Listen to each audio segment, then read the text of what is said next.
Dad, can I have some money to get a new game? Sure, kiddo. Dad. Today we're looking at Kickstarter passion project Brewing USA by Adam Rayberg. This game was kickstarted in 2015 and released to backers within about a year. And now here we are in 2020 with a national coin shortage, and the answer was here all along: bottle cap currency. Brewing USA is essentially an area control game with these coaster-sized tiles representing popular beer destination cities in the US. At the beginning of each round, players will bid on stacks of ingredient cards with number values on each card.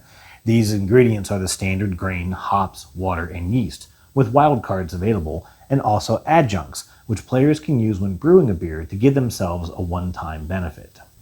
Following the auction, players can brew a beer, playing ingredient cards that total to or exceed the requirements of each ingredient on that beer card. They then place that beer in a city, along with a beer cap in their player color. Cities have requirements for both potential and popular beers. Some cities will allow any beer to gain control, while others will only accept their favorites.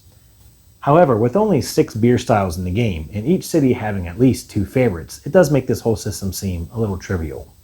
Now this is where the game gets interesting, and perhaps a little muddled. Money that was spent by ingredients gets placed on uncontrolled cities, and these become market shares.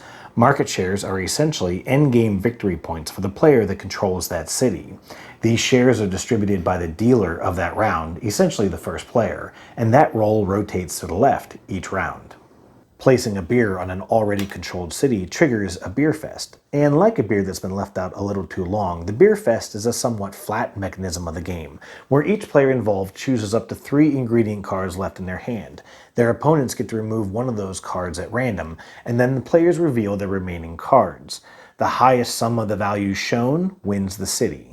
Last up is the accounting phase, where players can add or remove 1 cap from each city they control, converting market shares into on-hand cash, or vice versa. Some cities also allow for special abilities, like our hometown of Richmond, which pays its controlling player extra money each round. These special abilities only trigger, however, if the beer placed in that city is a favorite style. It's worth noting that money is very hard to get back, so spend wisely when bidding on ingredients. Endgame scoring is also a bit hazy, with players scoring 1 point for each market share on their controlled cities. Victory points shown on each city if the beer placed there is a favorite style.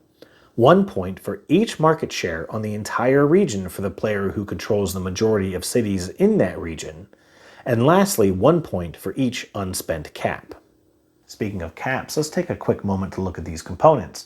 The cards are fine, the tiles are fine, but these caps were a pretty terrible idea. The edges are sharp, they'll scratch your table unless you play them upside down, and they don't stack up neatly at all, making a quick count anything but. I also suspect that these caps are the reason for this game's $50 price tag, which puts it at $5 more expensive than heavyweight contender Brewcrafters, which we will certainly talk about soon. Brewing USA sits in the middle of the road. It's not too heavy, it's not too light. It's not bad, but it's certainly not great. At higher player counts, I suspect it's fairly more aggressive, but it might start to outstay its welcome. With all that being said, I think it's time for another cold beer. Cheers.